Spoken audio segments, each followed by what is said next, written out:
You've been told that you have fatty liver. You know how it got that way, and you're concerned about the consequences like type 2 diabetes, further liver damage, and other problems. But what can you do about it? That's exactly what we're going to cover in this video. You will learn 4 lifestyle changes that you can make in order to improve your fatty liver. In no particular order, here is strategy number 1, and that's just exercise. In one study, researchers recruited sedentary, obese adults, and they divided them into 2 groups. Group number 1 did cardio, group number 2 did stretching. After 4 weeks, there was a 21% reduction in liver fat without weight loss. So that's impressive. It doesn't mean that they exercised to lose weight. They exercised, and exercise by itself helped them reduce their liver fat.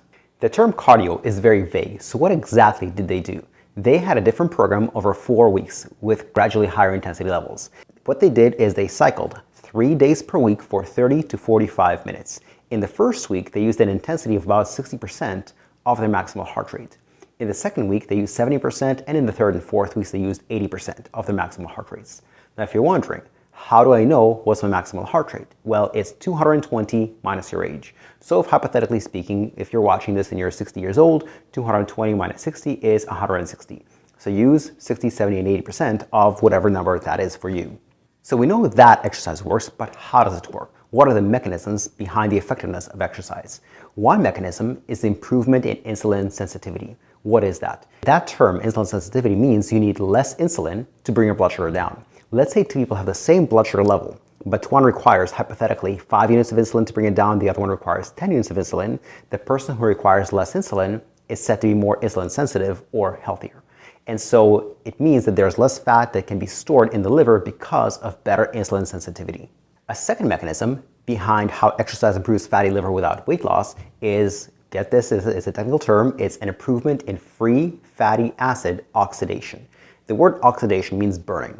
Basically, you burn more fat, so less of it ends up in your liver. A third mechanism behind how exercise helps you improve your fatty liver is an improvement in glucose uptake. That means that sugar goes not inside your liver where it gets turned to fat, it actually goes into other storage sites, namely muscle. A fourth mechanism is that exercise in and of itself is anti-inflammatory. Inflammation is one of the key triggers for the deposition of fat inside the liver. And a final mechanism is exercise changes how you use fat. In other words, if you're sedentary, fat goes, well, in your body fat as well as in your liver. Now, if you exercise, muscles need energy, so fat is used for energy as opposed to for storage. And these are the 5 different mechanisms by which exercise helps you improve your fatty liver without weight loss. That is method number 1. Method number 2 is weight loss. In one study, overweight individuals were put on a weight loss diet for 3 months. These people lost an average of 9.4% of their starting body weight. After that period of time, they were put on a weight maintenance diet for an additional 12 weeks. And here is what happened.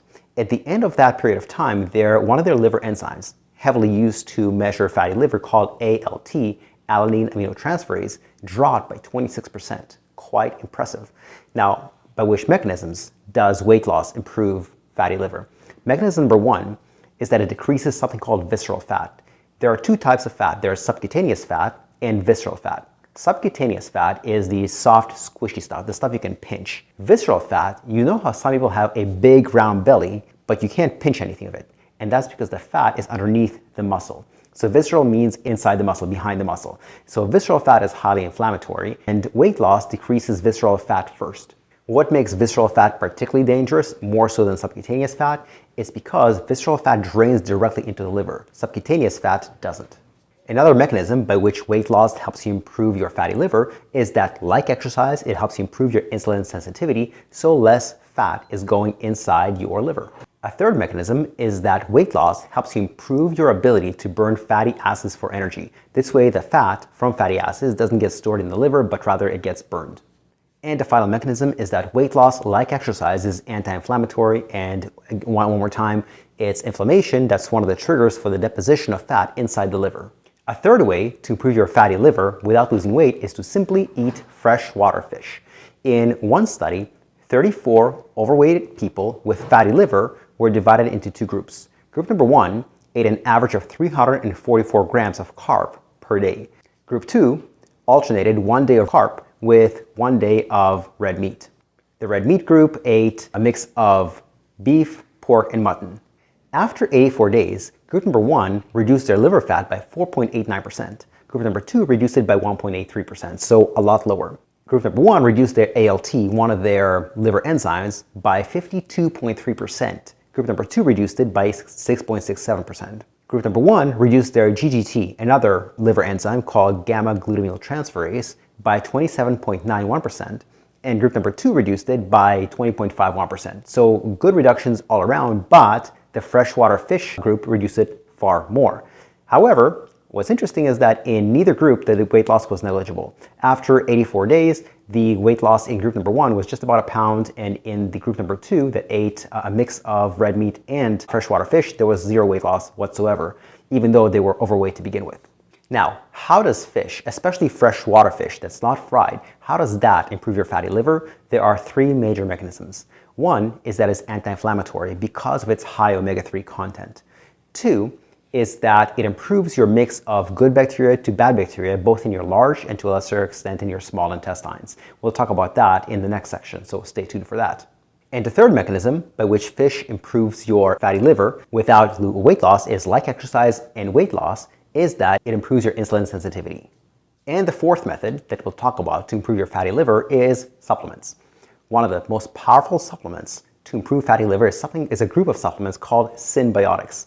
What is that? It's a combination of probiotics and prebiotics. Probiotics are bacteria that naturally live in the large intestine and to a lesser extent in the small intestines.